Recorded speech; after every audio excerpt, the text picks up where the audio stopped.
Yes,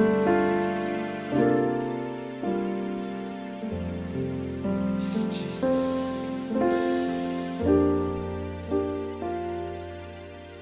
Bila hati terasa berat, tak seorang pun mengerti bebanku. Ku tanya Yesus,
namamu yang siap memuji Tuhan. Sama-sama katakan Amin. Haleluya.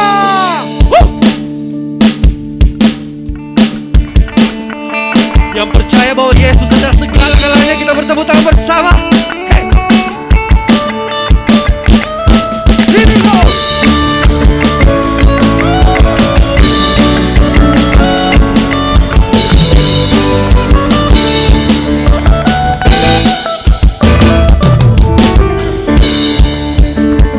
Yang percaya siap-siap kita katakan. Ku naikkan syukur buat segala perbuatanmu, kasihmu di dalam hidupku. Tiada terukur betapa besar kasih sungguhku. Aku akan engkau. Sama katakan, Yesus, Kaulah segalanya, melebihi semua yang ada padaku. Oh, Yesus, Kaulah segalanya, seutuhnya ku berikan hatiku untukmu. Ku naikkan syukur buat segala perbuatan kasihmu di dalam hidup. Tiada terukur, tiada terukur betapa besar kasih sungguhku. Aku makan engkau. Sama katakan, Yesus, Kaulah segalanya, melebihi semua yang ada padaku. Oh, Yesus, Kaulah segalanya, seutuhnya ku berikan hatiku untukmu.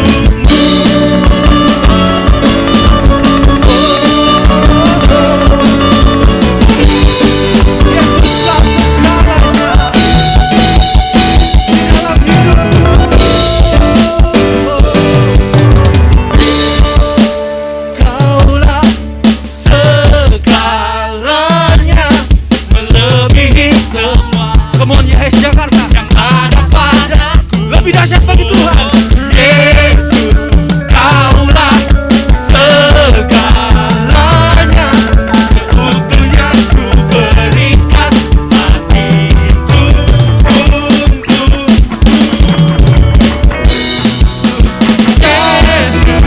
Kaulah segalanya, melebihi semua yang ada padaku.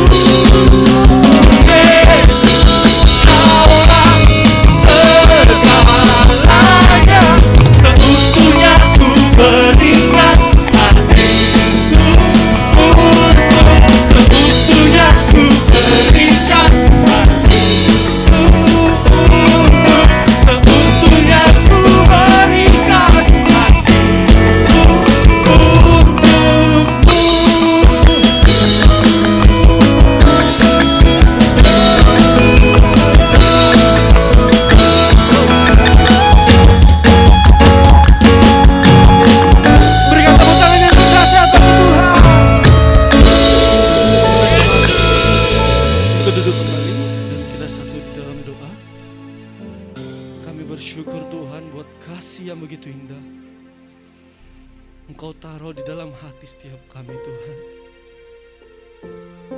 Kami akan memberikan persembahan yang begitu kudus Tuhan. Biarkanlah persembahan ini menjadi alat yang dahsyat untuk kerajaan-Mu Bapa. Dan kami juga akan mendengarkan firman-Mu yang kudus. Berbicaralah ya Tuhan, kami siap mendengarkan. Dalam nama Yesus Tuhan. Saudara bisa memberikan ucapan syukur.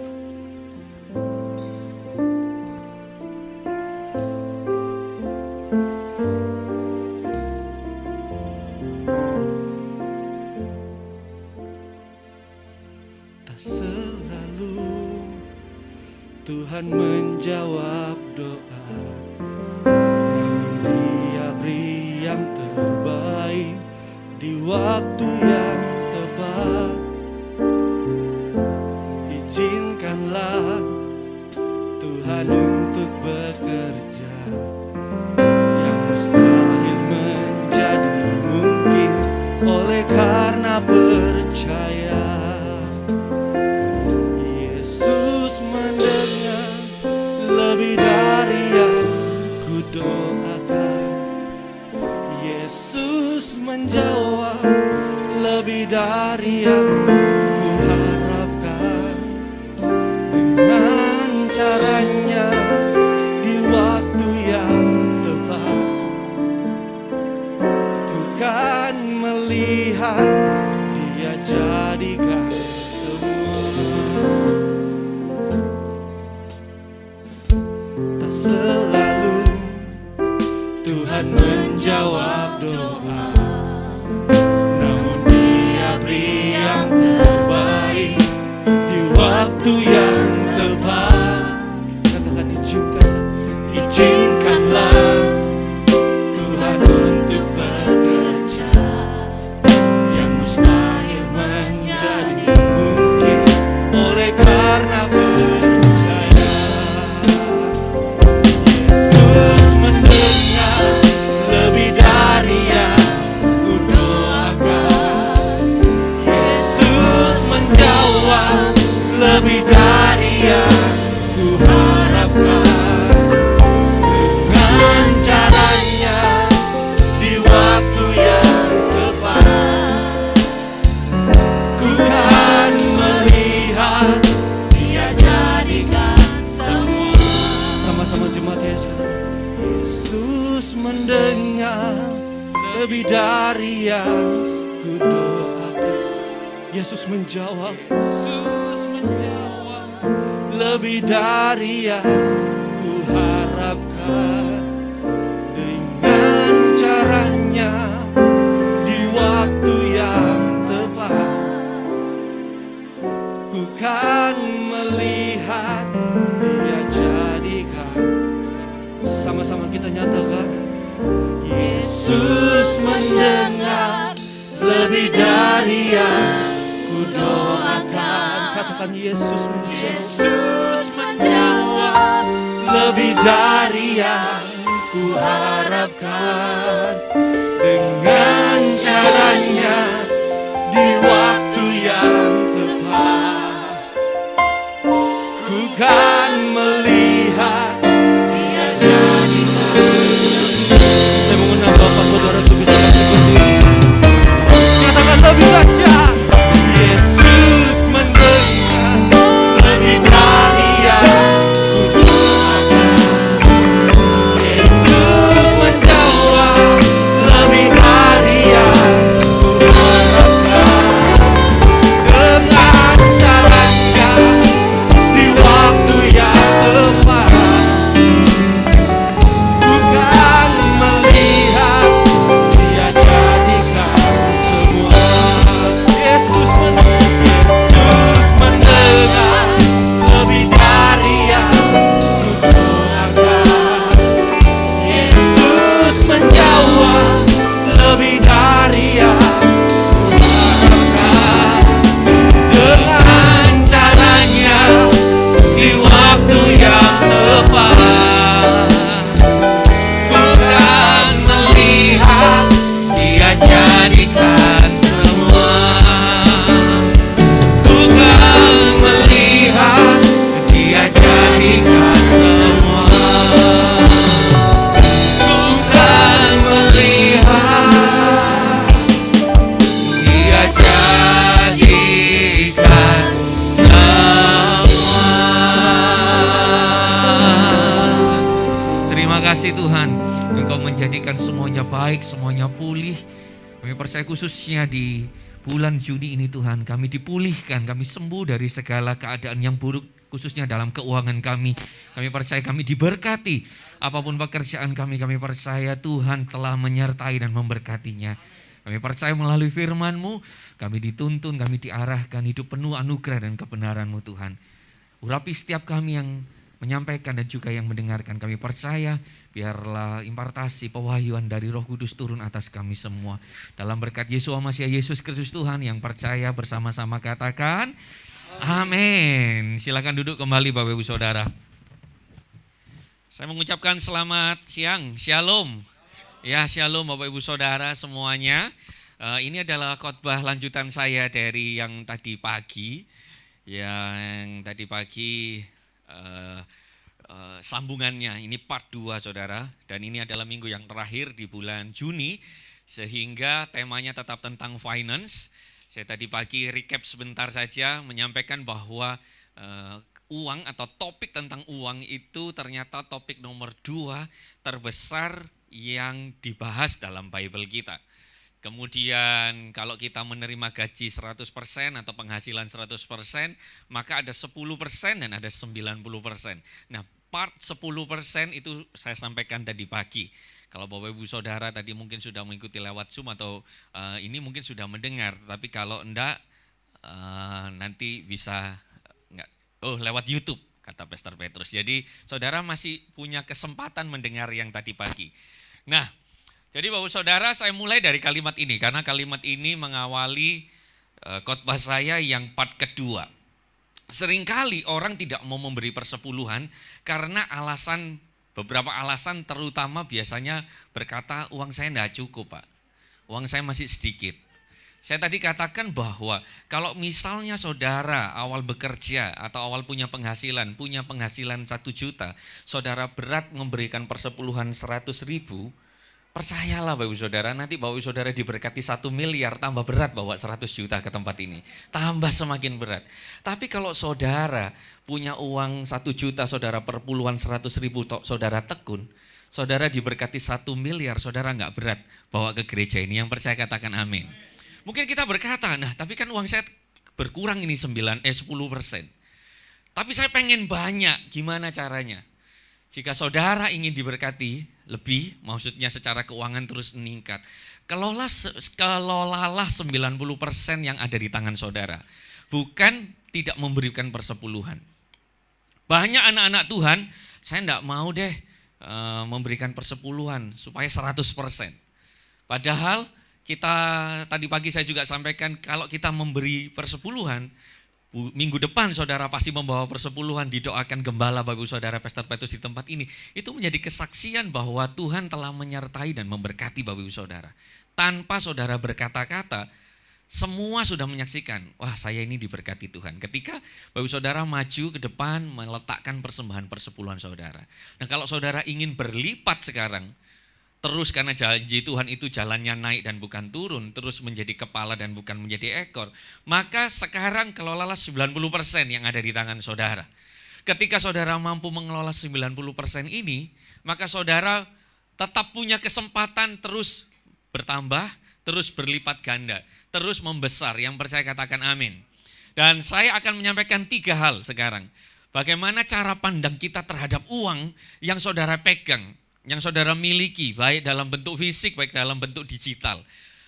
Tadi saya katakan bahwa uang itu cuma alat yang bersifat netral. Uang itu tidak jahat, uang itu tidak baik. Yang jahat atau baik itu manusianya. Uang itu tidak punya perasaan. Saudara nggak perlu mencintai uang. Saudara nggak perlu setia kepada uang. Saudara pergunakan uang sebagaimana alat-alat saudara lainnya, alat-alat yang saudara miliki. Uang itu netral, uang itu tidak berperasaan. Yesus yang mencintai saudara, saudara cintai saja Yesus. Kalau saudara mencintai uang, uang tidak mencintai saudara kembali. Jadi saudara mesti punya mindset bahwa uang itu hanya alat. Dan yang pertama adalah, uang adalah sarana atau alat untuk memudahkan hidup saudara. Matius 14 mulai dari ayat 24. Ketika mereka tiba di Kapernaum, orang yang memungut bea 2 dirham datang kepada Petrus dan berkata, apakah gurumu tidak membayar bea 2 dirham itu? Petrus menjawab, tentu.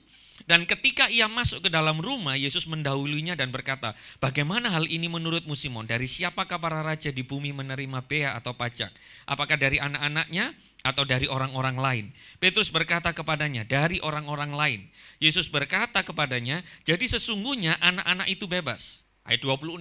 Yang saya kasih warna kuning Bapak Ibu Saudara. Namun supaya kita tidak membuat mereka tersandung, pergilah ke danau, lemparkanlah pancing, tangkaplah ikan yang pertama muncul dan setelah membuka mulutnya, kamu akan mendapat koin itu, setelah mengambilnya berikanlah kepada mereka, bagiku dan bagimu. Ceritanya Tuhan Yesus ini mau masuk, kemudian ada gerbang yang mesti bayar saudara. Karena Tuhan Yesus sedang sama Petrus, Rasul Petrus bukan gembala Bapak Ibu Saudara. Lah nggak bawa duit dua-duanya Bapak Ibu Saudara. Kira-kira kalau hari itu, saat itu, Tuhan Yesus mau ambil cara simpel bisa atau enggak? Bisa. Tuhan Yesus ini lo mau dilempari batu dia bisa menghilang. Kok tiba-tiba waktu itu dia nggak mau ngilang aja? Anggaplah pintunya ini mimbar ini. Punya duit kamu? Nggak punya. Waduh aku juga nggak bawa duit, ketinggalan. Pegang ya tanganku, dia ngomong aja sama Petrus. Pegang tangan ya. 1, 2, 3, jelek hilang. Nyebrang udah di sono. Pasti bisa. Atau Tuhan buat invisible, dia nggak terlihat sama Petrus. Neloyong aja, nerobos. Pasti bisa. Tapi ayat ini luar biasa. Tuhan Yesus tidak mau membuat mereka tersandung. Karena Tuhan tidak mau membuat orang yang menjaga gerbang ini tersandung, sedangkan dia nggak punya duit, maka mesti punya duit. Jadi sekali bertuhan Yesus nggak punya duit, susah hidupnya. Mau masuk aja nggak bisa. Jadi Bapak Ibu Saudara, kalau ada orang yang berkata dengan embel-embel, sok rohani, yang berkata, kan banyak orang Kristen itu yang kayaknya rohani, nggak cinta duit gitu, bukan nggak cinta duit, nggak suka duit. Saya nggak perlu duit Pak, saya nggak perlu duit. Tapi kalau duitnya disuruh nabur ke gereja dia nggak mau. Tapi kayaknya nggak mau duit. Tapi saya katakan, kita ini perlu uang. Karena uang itu memudahkan hidup kita. Tuhan Yesus nggak bisa masuk, hanya melalui pintu saja nggak bisa. Kalau nggak punya 2 dirham. Lalu caranya gimana? Karena bawa Petrus, seorang nelayan sebelumnya, jago memancing, ya suruh memancing aja. Singkat cerita, ikan yang pertama muncul, dibuka mulutnya ada 2 dirham di sana, kemudian dibayarkan Bapak Ibu Saudara. Dibayarkan untuk dia dan dibayarkan untuk Tuhan Yesus. Nah Bapak Ibu Saudara, ternyata uang itu alat yang bisa membuat kita mudah. Kalau Bapak Ibu Saudara nggak punya uang, hidupnya ya memang susah. Memang saya akui susah Bapak Ibu Saudara. Contoh, Bapak Ibu Saudara bisa, misalnya gereja ini taruhlah rumah Bapak Ibu Saudara. Kemudian Bapak Ibu Saudara nggak bayar listrik. Bisa? Ini bohlam ditumpang tangan dalam nama Yesus. Listrik nggak akan ngejepret di rumahku. Tanggal 20 kan biasanya saudara.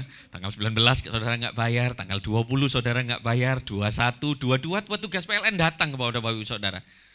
Ketok-ketok rumah. Pak, listriknya belum dibayar. Sini saya doakan. Dalam nama Yesus, anak anugerah dan kemurahan Tuhan, kamu akan membuat rumah saya tetap menyala. Gak bisa Bapak Ibu Saudara. Mau kita Kristen, direktur PLN ini misalnya juga Kristen, saya gak tahu direktur PLN sekarang siapa. Misalnya sesama Kristen, tetap mesti bayar. Sekolah juga sama, rumah sakit juga sama. Kebutuhan makan, minum, sandang, papan, pangan, semuanya perlu uang. Sehingga tidak bisa anak Tuhan tidak pegang uang. Karena uang itu alatnya. Alat yang dipakai untuk kemudahan hidup kita. Kalau kita melakukannya, maka kita tidak meneladani Tuhan Yesus. Kita membuat diri kita menjadi batu sandungan buat mereka. Itu loh orang Kristen kok gak mau bayar. Itu loh orang Kristen kok cuma mengandalkan doa. Gak mau kerja. Pengennya semua cuma didoakan. Listrik didoakan. Mau masuk sekolah didoakan. Ya perlu berdoa.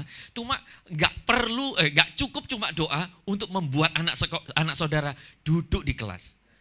Betul? Perlu membayar uang sekolah. Belum uang sekolah belum cukup, transportnya, jajannya, lesnya, macam-macam. Dan semua butuh uang. Jadi semakin saudara memiliki uang, maka saudara akan semakin mudah. Jadi saya tuliskan ini, jika hidup saudara ingin semakin mudah, maka perbesarlah kapasitas 90% keuangan saudara. Kalau saudara pengen mudah, ya ditambah besar keuangannya. Nah gimana caranya? Amsal 22:29. Saya ngomong ini betul-betul di dunia saudara ya. Karena kan uang kita nggak bawa ke surga. Jadi ini urusannya betul-betul di dunia. Kalau urusannya tadi dengan Tuhan yang poin 1, yang tentang persepuluhan. Amsal 22:29, tidakkah engkau melihat seorang yang rajin dalam pekerjaannya? Ia akan berdiri di hadapan raja-raja, tidak akan berdiri di hadapan orang-orang yang tidak dikenal. IMB menulis, lihat orang yang rajin, dia pasti akan ada sampai di raja-raja. Petinggi-petinggi. Dia tidak akan berdiri di hadapan orang-orang tidak dikenal. Ini EMP. New Living Translation berkata, do you see any truly competent workers? The Message berkata, skilled workers. Pekerja yang terampil, yang punya keahlian, yang skill. IMB rajin, New Living kompeten, yang The Message itu skill, penuh kemampuan, penuh keterampilan. Maka dia akan dikagumi, dia akan disegani, dan dia tidak akan didudukkan di barisan belakang. Itu The Message mencatatnya. Nah, kalau hidup saudara pengen mudah, saya kasih gambarnya begini. Kalau hidup saudara pengen mudah, perbanyaklah uang saudara. Kalau ingin saudara uangnya banyak, tingkatkanlah skill saudara. Tingkatkan skill saudara, maka saudara akan banyak uang. Hidup saudara jadi mudah. Kalau saya balik ya jadi begini. Kalau saudara skillful, kompeten atau ahli, saudara itu dikejar uang, tidak perlu mengejar uang bahkan. Kalau saudara sudah dikejar uang, hidup saudara jadi mudah. Hidup saudara jadi mudah untuk melakukan ini dan itu. Mau dalam segi apapun. Bahkan di dalam pelayanan pun juga tetap perlu uang. Gereja ini bisa nyala semua, bisa terkonek dengan internet banyak apapun, itu juga perlu uang. Sehingga kalau ingin mudah, pelayanan mudah, pekerjaan mudah, semuanya mudah, kita mesti pegang uang. Nah kalau kita pegang uang, kita nggak bisa bekerja dengan cara ilegal. Kita mesti cara anak Tuhan. Nggak boleh membuat orang dunia tersandung. Nggak boleh. Mesti kerja yang baik, sesuai aturan dan norma-norma yang berlaku, ditambah skillful. Ada kompetensi, ada keahlian. Ada satu contoh di 1 Raja-Raja 10:24. Seluruh bumi mencari Salomo untuk mendengar hikmatnya yang Elohim taruh ke dalam hatinya. Dan masing-masing dari mereka membawa persembahan sajian, yakni perkakas perak, emas, pakaian, senjata, rempah-rempah, kuda, dan bagal tahun demi tahun. Salomo ini terkenal hikmatnya. Ditanya apapun bisa jawab. Ditanya apapun selesai permasalahannya. Sehingga dia nggak perlu lagi cari orang. Dia tinggal duduk di tahtanya, di istananya, seluruh bumi datang cari dia. Lah datangnya nggak bawa tangan kosong. Setelah mereka berharap ada jawaban, sementara jalan mereka sudah bawa. Dapat jawaban, ini semua dikasih. Bahkan ada satu peristiwa luar biasa, ayat sebelumnya, ayat 10. Lalu ia ini Ratu Seba, memberikan kepada raja 120 talenta emas, rempah-rempah yang sangat banyak, batu permata. Tidak pernah datang lagi rempah-rempah yang berlimpah seperti yang diberikan Ratu Seba kepada Raja Salomo. Juga armada laut Hiram yang mengangkut emas dari kayu Ofir, dibawa pula dari Ofir kayu cendana yang sangat banyak dan batu permata. Ratu Seba datang, bawa banyak banget sampai katanya sebelum dan sesudahnya nggak ada sebanyak ini. Jadi Salomo ini tinggal duduk manis, dia punya hikmat yang luar biasa, kemampuan di atas rata-rata, excellent berarti, sangat kompeten. Dan dia akhirnya duduk manis, menyelesaikan semua persoalannya, persoalan orang lain. Nah, kekayaan masuk. Uang yang akhirnya datang, mengalir, mengejar dia. Saudara sama. Saya simpulkan, jangan fokus mengejar uang. Fokuslah kejar keterampilan, pengetahuan, disertai karakter yang baik. Amin. Jadi saudara nggak perlu fokus kejar uang. Sudah, saudara skill ditambah, pengetahuan ditambah, terampil, banyak belajar. Karakternya juga mesti baik. Saya tadi katakan, uang itu tidak baik, tidak jahat. Uang itu netral. Manusia yang baik atau jahat. Kalau saudara murah hati, uang saudara sedikit, saudara murah hati. Dikasih uang tambah banyak, saudara tambah murah hati. Saudara jahat, jangan saudara lah. Orang lain jahat. Uangnya sedikit, dia bikin mercon saudara. Uangnya banyak, bikin bom. Gak mungkin dia jadi baik.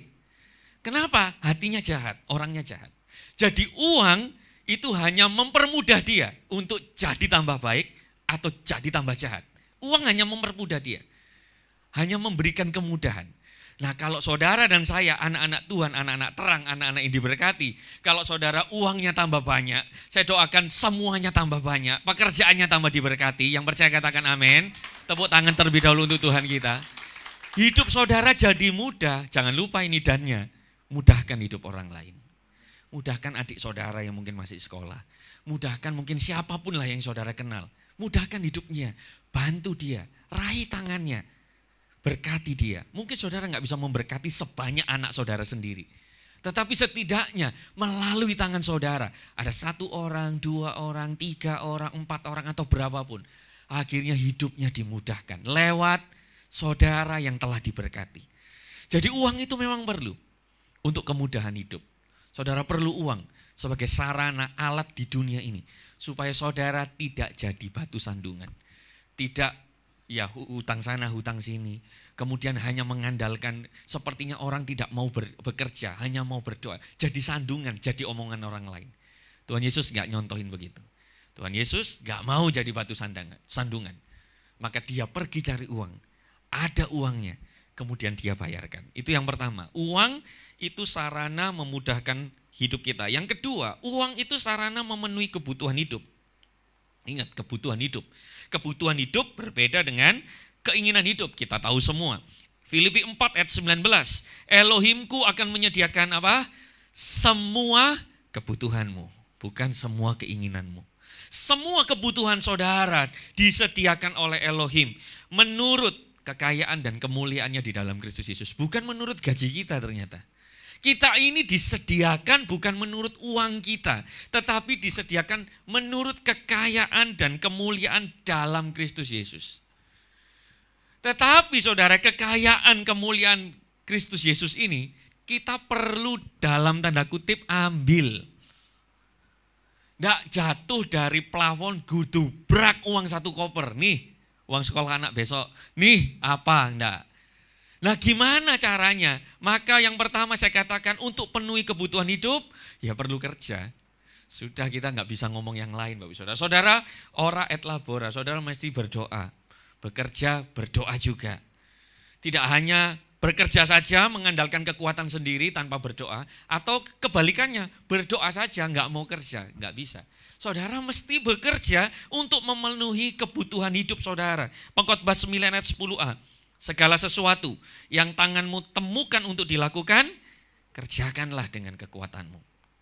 Apapun yang ada di tangan saudara, yang tangan saudara jumpai, sudah kerjakan. Dengan segenap kekuatan saudara, potensi saudara, kemampuan saudara, kerjakan segala sesuatu yang saudara bisa kerjakan. 2 Tesalonika 3 ayat 7. Kamu sendiri tahu bagaimana kamu harus mengikuti teladan hidup kami. Sebab kami tidak bermalas-malasan ketika berada di antaramu. Bahkan ketika kami tidak makan makanan orang lain dengan tidak membayar. Sebaliknya, siang malam kami bekerja, berjari lelah, agar tidak membebani siapapun di antara kamu. Ayat 10 lompat. Bahkan ketika kami masih ada bersamamu, kami telah memerintahkan hal ini kepadamu. Apa itu? Jika seseorang tidak mau bekerja, janganlah ia makan. Paulus berkata, saat dia dengan timnya ada di Tesalonika, kami tidak bermalas-malasan. Bahkan kami bayar makanan yang harus kami bayar. Itu kata Paulus. Lalu diberikan sebuah rule, diperintahkan. Kalau nggak mau kerja, ya jangan makan. Saudara mesti bekerja untuk memenuhi kebutuhan hidup saudara. Kita orang percaya diberikan talenta, karunia, plus Roh Kudus. Orang luar cuma talenta, karunia saja. Saudara juga punya Roh Kudus. Roh Kudus yang mendorong hidup saudara. Roh Kudus yang terus mengingatkan saudara. Dengan talenta, kemampuan saja. Orang dunia bisa luar biasa. Kita dengan Roh Kudus bekerja dengan spirit, dengan hikmat. Maka kita juga bisa menjadi orang yang luar biasa. Yang percaya katakan amin. Tapi kan kebutuhan hidup orang berbeda-beda. Gaji orang berbeda-beda. Penghasilan orang berbeda-beda. Besar kecil kan tergantung keluarganya atau siapa yang yang menyodorkan kebutuhan. Semua orang berbeda-beda. Nah, kalau berbeda-beda, apalagi kemarin zaman-zaman flexing, zaman-zaman yang dikit-dikit ada mobil mewah, bisa beli ini, bawah 30 tahun sudah begini-begini, kita bisa jadi minder. Wah, aku kerja setengah modar, yang ini enak aja tinggal pamer apa, buang dolar sembarangan. Kok kayaknya mudah? Padahal aku sudah kerja loh Tuhan. Aku sudah, bahkan pakai istilah orang dunia, banting tulang. Tulangnya sudah dibanting-banting. Sudah diperes-peres keringatnya. Tapi yang sana kayaknya gampang aja ya. Maka yang kedua, untuk memenuhi kebutuhan hidup, saudara mesti tahu belajar rasa cukup. Saudara sudah kerja. Kebutuhan orang berbeda-beda. Gaji orang berbeda-beda. Penghasilan orang berbeda-beda. Maka saudara mesti belajar satu ini, rasa cukup. Kalau saudara ingin kebutuhannya terpenuhi, harus punya rasa cukup. Lukas 3 ayat 14, para prajurit juga bertanya kepadanya, dan kami, apakah yang harus kami lakukan? Ia berkata kepada mereka, jangan memeras dan merampas dengan menyampaikan tuduhan palsu, melainkan cukupkanlah dengan gajimu. Ini perkataan Yohanes Pembaptis. Ketika dia membaptis orang, lalu setelah membaptis, selesai membaptis, dia berkata, sekarang hasilkanlah buah dari pertobatanmu. Sebelumnya ada pemungut cukai yang bertanya, apa? Gimana caranya menghasilkan buah dari pertobatan? Kamu nggak boleh mengambil lebih dari seharusnya. Nah, ada prajurit Roma yang bertanya, lah kalau kami harus ngapain untuk menghasilkan buah dari pertobatan? Kamu jangan meras, jadi sudah terkenal memeras, jangan ngerampas, jangan menyampaikan tuduhan palsu. Lalu Yohanes Pembaptis katakan, cukupkanlah dengan gajimu. Sudah belajar rasa cukup. Pengkhotbah 5 ayat 10 dikatakan, barang siapa yang mencintai uang, tidak akan dipuaskan oleh uang. Demikian pula orang yang mencintai kekayaan, tidak akan dipuaskan oleh penghasilan. Dan semuanya ini sia-sia. Kalau saudara punya berapa uang pun, berapa penghasilan pun, tapi kalau saudara nggak pernah dipuaskan, ya sampai limit berapapun saudara nggak akan puas. Penghasilan berapapun saudara nggak akan puas. Memang kita perlu belajar rasa cukup. Filipi 4 ayat 11. Aku mengatakan ini bukan karena aku kekurangan. Sebab aku telah belajar untuk menjadi cukup dalam segala keadaan. Aku telah mengalami berbagai keadaan, baik kekurangan, baik kelimpahan, dimanapun dan dalam segala hal aku telah belajar. Baik menjadi kenyang maupun menjadi lapar, baik berkelimpahan maupun kekurangan. Aku dapat melakukan segala perkara di dalam Kristus yang memberikan kekuatan kepadaku. Kenapa Paulus bisa berkata, aku bisa melakukan segala perkara. Perkara limpah, perkara kurang, kenyang, lapar, aku bisa. Tadi di ayat tadi sebelumnya dikatakan, aku bisa semuanya karena aku bisa mencukupkan dalam segala keadaan. Kalau saudara punya rasa cukup, saudara mengerti caranya bersyukur. Untuk tahu tentang rasa cukup, maka mulailah bersyukur. Kalau saudara bisa bersyukur, maka nasi plus tempe plus sayur itu enak saudara. Plus ikan peda, itu enak. Plus sambal dicocol-cocol, sudah enak. Tapi kalau saudara nggak bisa bersyukur, mau makanan 4 macam, ada capcay, ada mie goreng, ada nasi goreng, ada sapu tahu, ada minumannya, ada macam-macam, ada gorengannya. Saudara nggak bisa bersyukur, nggak enak semua ini. Saudara perlu bersyukur, terima kasih Tuhan di mejaku ada makanan. Terima kasih Tuhan aku bersyukur disediakan makanan hari ini, aku sehat, kuat. Memang kita boleh secara manusia nggak boleh cepat puas, mesti terus ekspansi membesar. Tapi kalau sampai malam mau tidur, bersyukurlah. Terima kasih Tuhan, sehari ini aku menghadapi banyak hal, tapi Tuhan menolong. Tuhan menyertai. Sehari ini bagaimanapun atau sepanjang pandemi setidaknya, dengan segala kebutuhan saudara, tapi saudara lolos dari 2 tahun ini, saudara sehat tanpa kekurangan suatu apapun, itu ternyata anugerah Tuhan. Saudara bersyukur, mulailah punya rasa cukup. Lah terus keinginan gimana? Karena aku juga pengen lah liburan, healing. Aku juga pengen. Saudara, saya katakan nafsu keinginan itu dikendalikan, bukan hanya dipuaskan. Sekali-kali dipuaskan ya boleh. Masa keinginan sama sekali nggak boleh? Kita kayak jadi orang tertekan ke gereja ini Bapak Saudara ya. Mungkin mau hobi apa atau mau kemana, ya boleh. Tapi kalau keinginan itu diteruskan tanpa ada pengendalian, nanti akhirnya kebutuhan untuk yang kebutuhan akhirnya menambal untuk keinginan. Jadi keinginan itu dikendalikan, kita yang mengendalikan, bukan orang lain. Jangan sampai kita mengendalikan saat dompet kita sudah melongo gitu, ATM-nya sudah zero semua, baru kita mengendalikan. Lah mengendalikannya sudah sangat susah kalau begitu. Lebih baik sekarang saudara kendalikan dengan segala keinginan saudara, saudara atur baik-baik. Uang saudara perlukan untuk kemudahan hidup saudara. Tapi kalau masih punya saudara seberapapun saudara hari ini, ya sudah, syukuri dulu. Ya sudah, aku nikmati dulu. Aku percaya Tuhan memberkati lebih. Aku percaya Tuhan akan terus menambah-nambahkan. Sekarang yang ada di tangan, saya bersyukur. Aku menikmati hidup. Diberkati itu bukan cuma kaya. Diberkati itu kaya plus menikmati. Yang percaya katakan amin. Kalau cuma kaya nggak nikmat, aduh. Ya nggak enak saudara, saya kesaksian sedikit. Ini istri saya waktu kerja punya teman. Nah temannya ini punya teman yang punya keluarga di Kalimantan. Jadi ini kesaksian beruntun gitu saudara. Ceritanya begitu. Terus diceritakan yang di Kalimantan ini ada satu keluarga kaya saudara punya kelapa sawit. Kebunnya banyak. Kemudian meninggallah suaminya.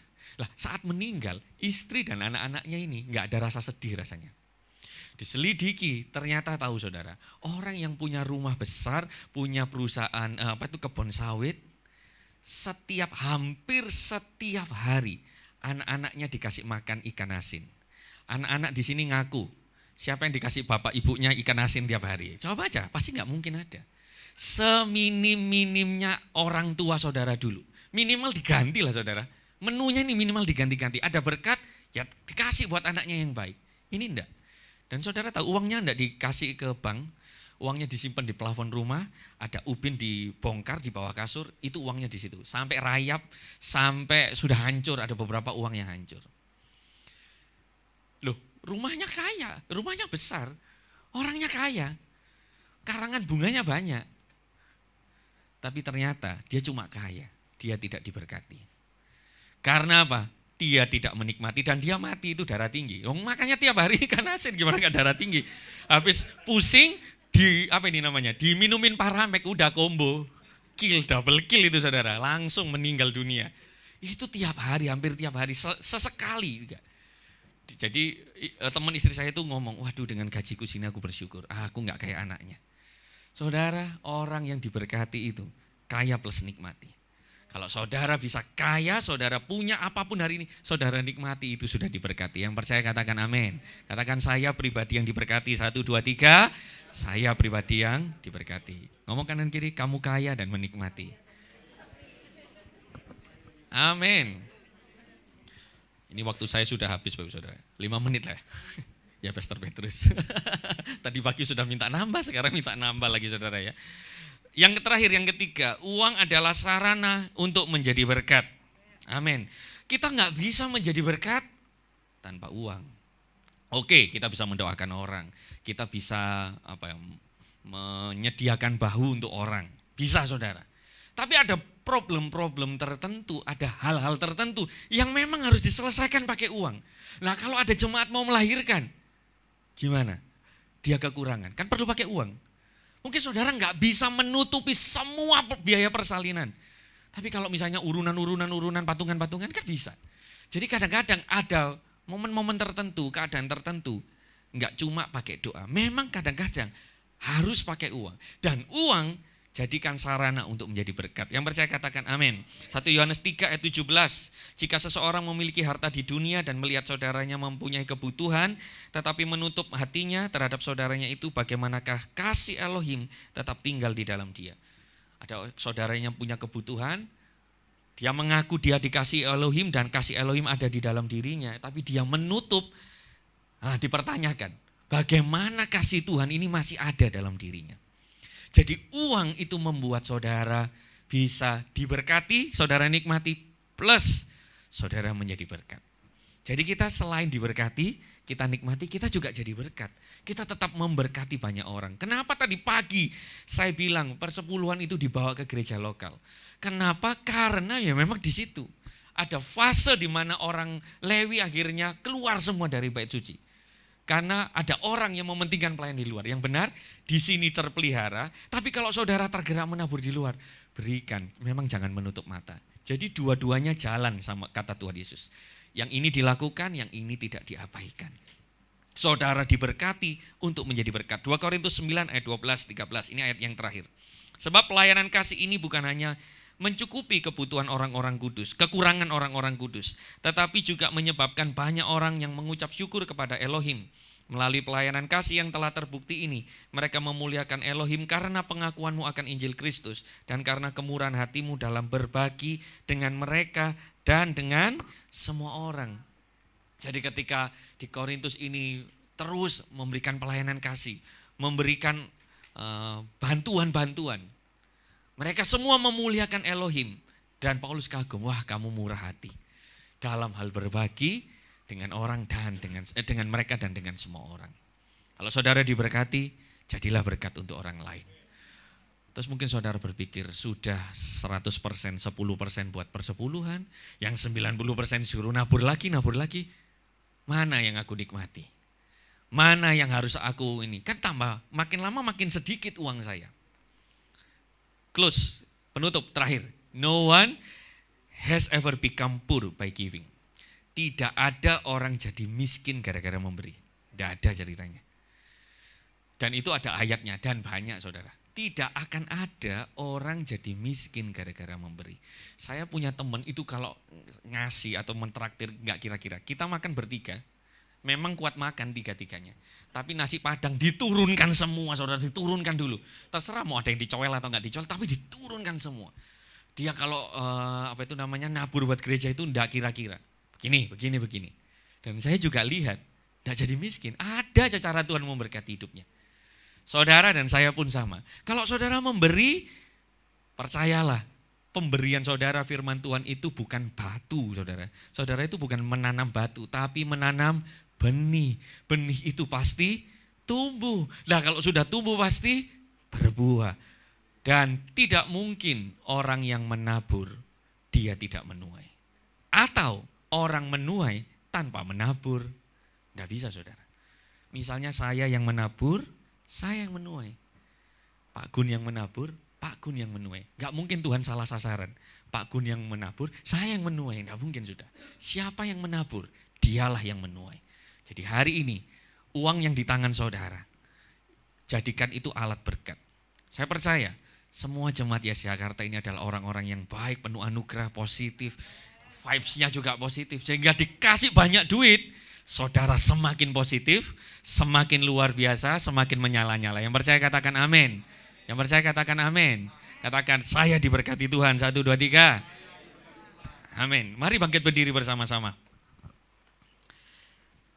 Kita naikkan pujian tadi Bapak Saudara. Kita percaya Tuhan menolong kita dengan caranya yang ajaib di waktu yang tepat. Dan kita dipertemukan juga dengan orang-orang yang tepat. Apapun pergumulan Bapak Ibu Saudara, khususnya dalam bidang keuangan, kita doa sama-sama. Kita percaya ada terobosan, ada pemulihan, ada kesembuhan. Tuhan membuka tingkap langit dan mencurahkan berkat-Nya untuk kita.